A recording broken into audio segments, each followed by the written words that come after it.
What's going on, everybody?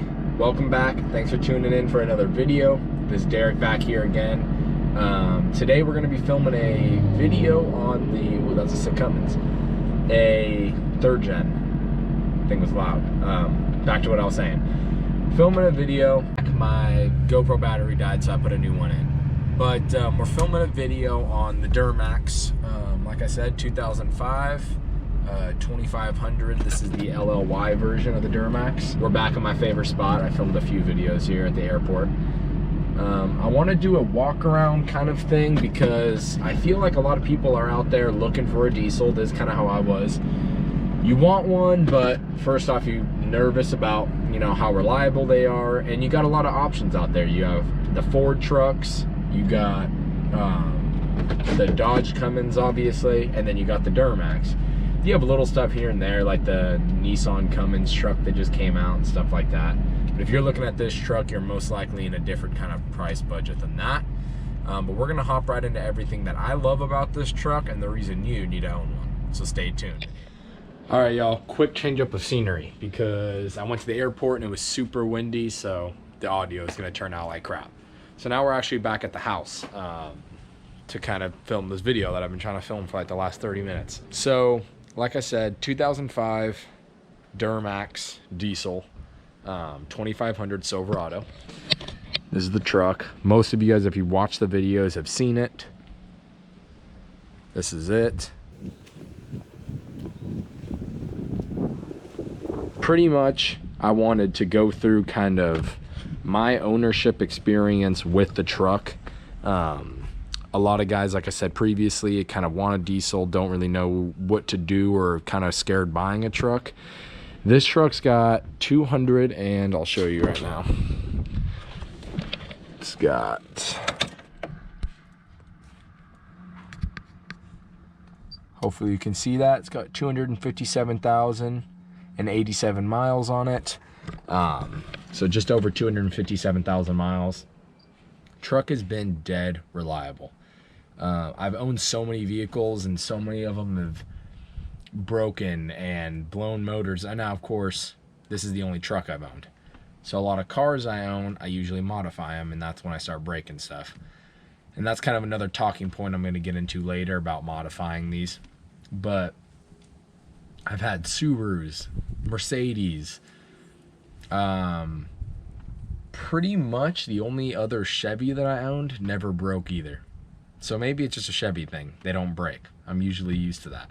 But on a serious note, it's been super reliable. The only thing that I've actually broken on it has been a coolant temperature sensor, which I'm going to show you.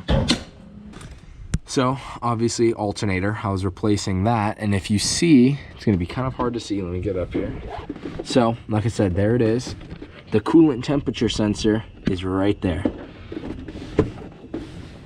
This one right here. So where it goes down into there. Basically, when I was pulling the alternator off, I'm guessing that connector was just old and it snapped. So when that happened, it pretty much gave me the symptoms of my head gaskets being bad, or my injectors. And of course we jumped to conclusions, and that's what I did. I was like, oh, well, there it goes, head gaskets or whatever. Found out it was just a sensor. It was pretty much making the truck smoke, idle all weird, jump up in RPMs up and down. It was weird. It was a $10 sensor. Threw it in, truck was fine, easy to put in. Another issue that I had with it was, what was the other thing? It's very, oh yeah, it just, so that happened a while ago. And then I had one other problem happen, which again, nothing really happened. I was driving out in Texas, going to a place to go shooting, and it was super hot out. Of course, it's Texas, so, and that was when the truck got a lot of use, as I took it out to Texas and road tripped it and drove it a whole bunch, and it was getting really hot. And pretty much the heater core on these trucks, this is the feed and the return. There's two lines. Hopefully you can see it in there. And this little connector back there, it's hard to see. It's a little quick disconnect connector. They're very common on these trucks to go out. I've actually, if this thing's unlocked, I'll show you.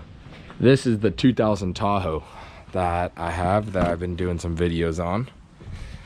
or I'm going to start doing some videos on, I should say. It's a 5.3, right up against these trees here. Okay, so as you can see, this truck's a tad easier to see it on. Gotta go to the other side, of course. Now remember, with GM trucks, it's they share a lot of components with GM, Tahoe, diesel, non-diesel. So on this one, it's got the same heater core setup, as you can see. It's these quick disconnect little prongs in there. You see them on both. And of course, it's a pain to get them on and off. And I've never had one fallen off, only broken off. So that one broke and I replaced it and whatever. On this one, it actually, so I was driving and all of a sudden me and my buddy were sitting there, we're like, okay, dude, it smells like coolant. I was like, are you smelling that? I'm smelling that. It smells like coolant. We pull over, truck's pouring coolant from the bottom. And I'm like, huh, from the bottom, right? I'm like, this is blowing my mind. And it's dripping all over the floor. So it's kind of hard to like lay under there without getting soaked with coolant out in the middle of nowhere. So I limped it to a gas station. Luckily, guys, stay prepared. It's not back here, it's in the toolbox, but all my coolant and distilled water was back there. So I kind of filled it up there to limp it to a gas station. And we filled it up and then we got there, pulled over and got under the truck. And then we started kind of looking stuff up online and whatever. And some guys had checked the heater core. So sure enough, I go in there and that one line, the one that I was pointing to, the one that is actually least common to go out. So it was this one, which I believe is the feed line.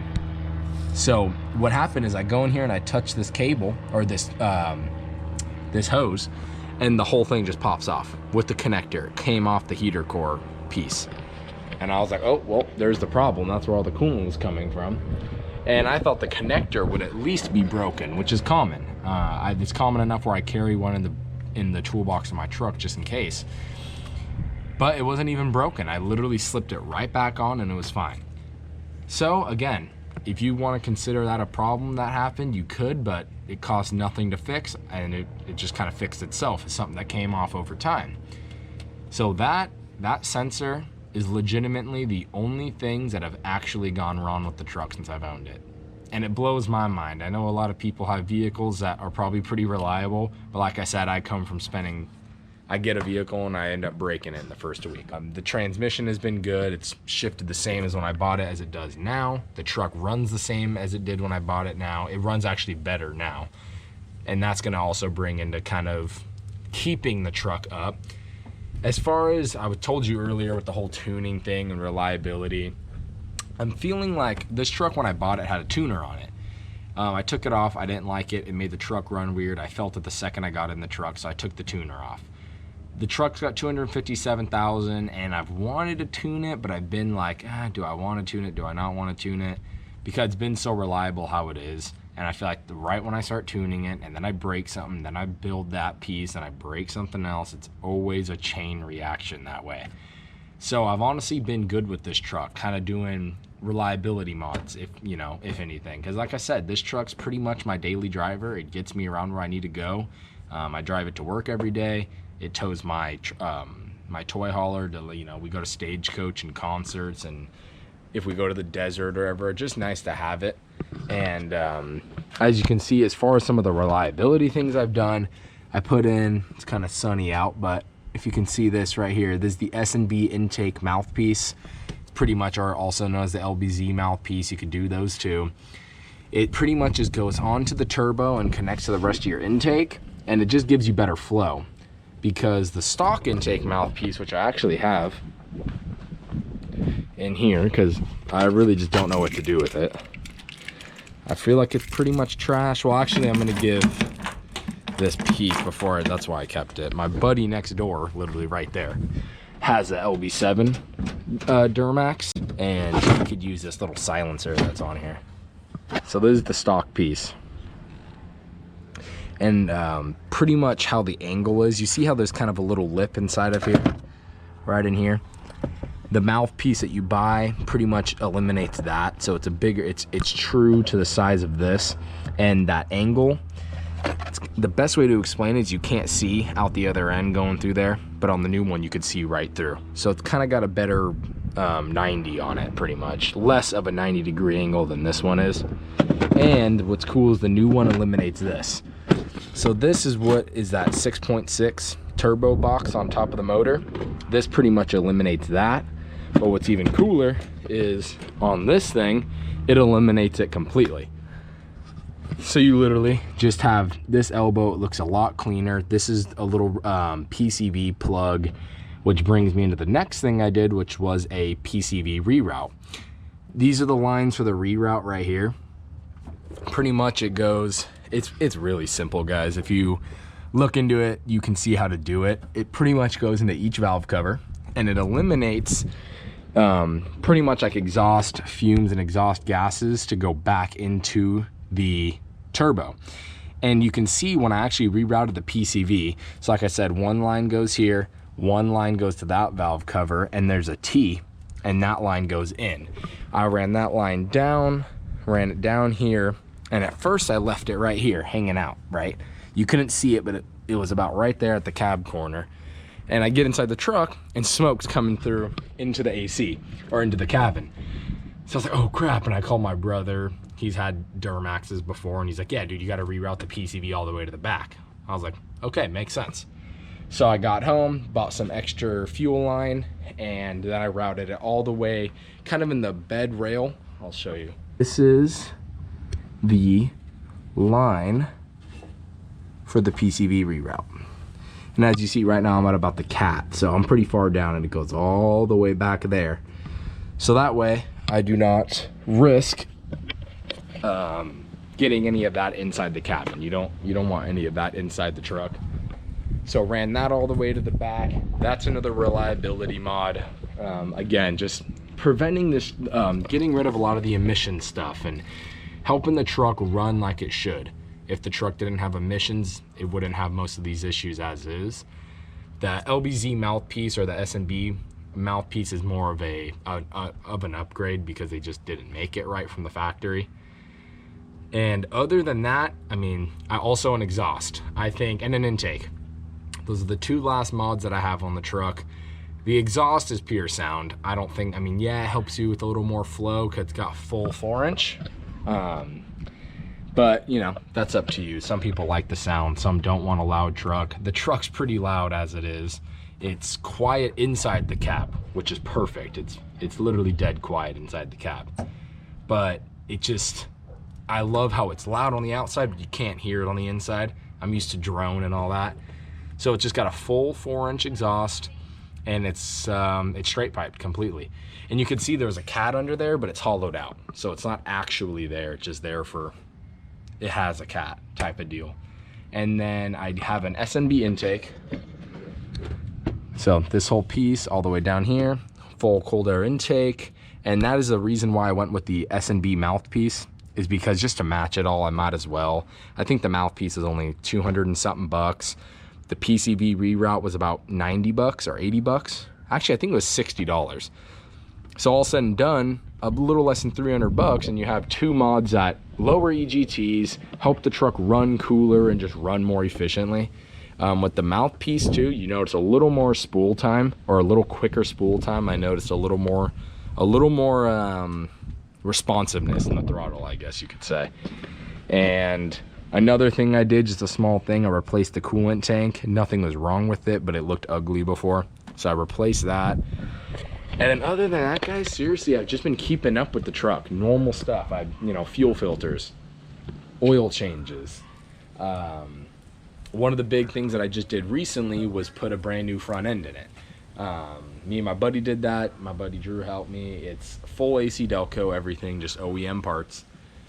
Threw those in there. I put new Bilstein 5100 shocks on it. More just stuff to keep the truck, as you can kind of see, mostly stock, keeping it running good. And that's kind of the way I've been going as of lately. The only thing is there's some weird noise in the front end after Texas. So the front end now has about 3,000 miles on it, 3,500 miles on it since we put it in. And it's kind of developed a little noise because I did a bunch of off-roading out in Texas. So I got to figure that out. But besides that, the truck rides. For an old diesel truck, it rides great. And I think that's, of course, has to, even before, the truck didn't ride terrible with the bad front end. But it was just something that more OCD's sake, I wanted to run through the front end, replace the parts. I wasn't going to replace half of them. I was like, you know what? I might as well replace everything while I'm there. So that's what I did. For the front end parts, I want to say it cost me maybe $1,200 bucks, $1,300 for all the front end stuff, which again, that stuff's going to last you for a long time. So it's kind of up to you on, or, you know, if you buy a truck and the front end's fine, you obviously don't have to do that. But those few mods I recommend, definitely. And then as far as the inside, now I'll kind of show you what's going on in here. Another reason why I love these trucks. Interior, for what it is and for the year, it's really comfortable. The interior seems to hold up good. I've seen a lot of trucks where like this kind of piece of the seat is all torn apart and stuff like that. This one seems great, so I think it's more person care and the size of the driver and whatever. But this one seems good. It's a tad worn, but the truck's got almost 300,000 miles on it. And obviously you're inside the truck for all the miles, so. But other than that, the interior is pretty nice on these. You can get a bench seat or the center console, which is, I like the bench seat just because I've been raised on those. My dad has a truck with the same interior, so I'm just used to it. It's got a doubled-in radio, which looks really clean inside these trucks, and you put one in there. I like it. It cleans up the interior a lot. You know, you got your little cigarette lighter hole, ports and all that. Got a trailer brake on it that came with the truck, Prodigy trailer brake. So like I said, more just usable stuff. Nothing too crazy though. I don't have any gauges yet. That's definitely like 150% coming up on the channel. Stay tuned for that. Here's the back. Like I said, pretty roomy. I've heard the back's not as roomy as a lot of trucks back here, I guess, compared to like a mega cab, but obviously not. And got some cowboy boots in here, your essentials. But yeah, the truck is still held up. That's kind of what I wanted to show you, is the door still closed nice. Everything seems pretty solid.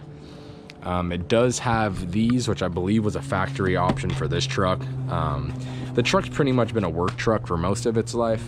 The guy before used it for work and stuff. That's what I pretty much use it for.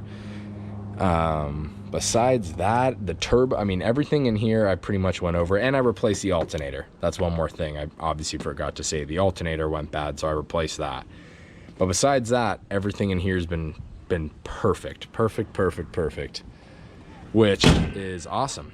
Another thing is the headlights.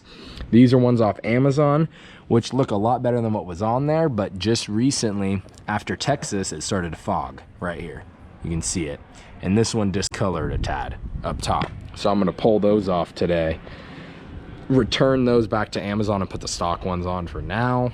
But yeah, I mean, not much, guys. The truck is just, when you're looking for one, you wanna just make sure you're checking for, you know, injector balance rates, bring a nice scanner of some sort, get the best one you can get, and check everything you can, because if these trucks were maintained properly, they're gonna run forever. I mean, this truck, of course, or any truck you buy, LB7, LBZ, this applies to most of them. I know there's a lot of great trucks you can buy out there. You could buy, you know, there's 7.3 diesel trucks. That's a big thing. That's in comparison with these. There's 24 valves, there's 12 valves. They're all great trucks. I'm not going to say anything bad about any of those. I have a buddy that has a 97 Power Stroke F250. Truck has been great for him. It's got almost 200,000 miles on it now. Never broke on him either. Truck's been dead reliable. I have another buddy with the 7.3. It's got 280K, so a lot of miles on that truck, and he's had some issues.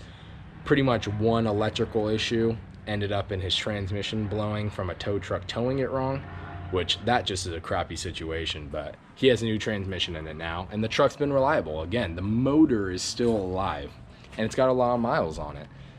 So again, it goes into how the truck was maintained, how it was taken care of, and just don't be scared to buy a used diesel truck if it was taken care of properly. But you just have to make sure that you're checking these things.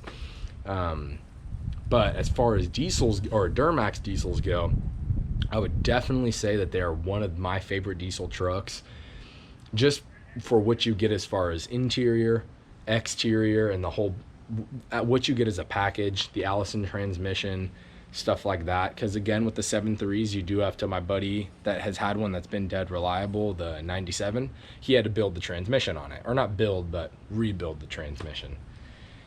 So again, it's one of those things, the truck was cheaper, so he built the transmission and it was still cheaper. So it just depends on what you're looking for in a truck. If you want everything as a complete package, I definitely think that these trucks are something you'll want to take a look at. And if you see one with 200-something thousand miles on it, don't be afraid. Don't let that deter you from buying the truck, because that almost stopped me from buying it. And I'm really happy I didn't, because I've owned this truck now for almost 2 years, and it has been pretty much the best thing I've ever owned or bought for myself. It's never broken. Like I said, it's never left me stranded, and it's gotten me where I needed to go. It's towed. The biggest load I towed on it was my toy hauler, fully loaded. I think it was almost 10,000 pounds. Towed it like a dream, like there's nothing on the back of it. Truck's been great, so I definitely recommend, if you're looking for a diesel truck, check out Duramax's. Like I said, in particular, this one is the LLY, Duramax diesel. So there's the LB7, which has a few known injector problems. So again, take into account that situation. There's the LBZ, which is known to be the strongest truck. But this is just to show you that you don't need a 30,000 LBZ to have a nice Duramax. The only thing that's wrong with this truck, as far as looks wise, is just the paint's peeling, and that's just Chevy GM truck stuff. Peeling. The rest of the paint looks beautiful. All this stuff's nice, and then you come here, peeling all here. So that's the only problem that I've really had that kind of sucks. But other than that, like I said, I have a toolbox on it. This is just more, I would consider this even reliability, because I've fixed my truck on the road a lot of times with just what I've had in here. But yeah, I definitely recommend them. I'm gonna start it up for you, because I might as well, because I know everybody wants to hear a little spool, right?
I hope that was the best part of the video right there. My talking probably gets annoying. Thank you all very much for watching. I really do appreciate it. More videos are to come on the Duramax and on the Tahoe and all the projects that we have like in the brewing up here. I'm starting some school and stuff like that, so videos are going to be a little slower pace than they were before, but we're going to get them out there, guys, I promise you. And again, if you're looking for a diesel truck, do not be afraid to buy one. They're great, and you're going to love them for life. Whether it's a Duramax, whether it's a 7.3, whether it's a Cummins, if you buy the right truck, you're going to love it. As far as Duramaxes go, I can vouch for them, and I definitely recommend one. So if you have any other questions, let me know down below, and I will definitely get back to you, okay? Take it easy, thank you, and we'll see you on the next video.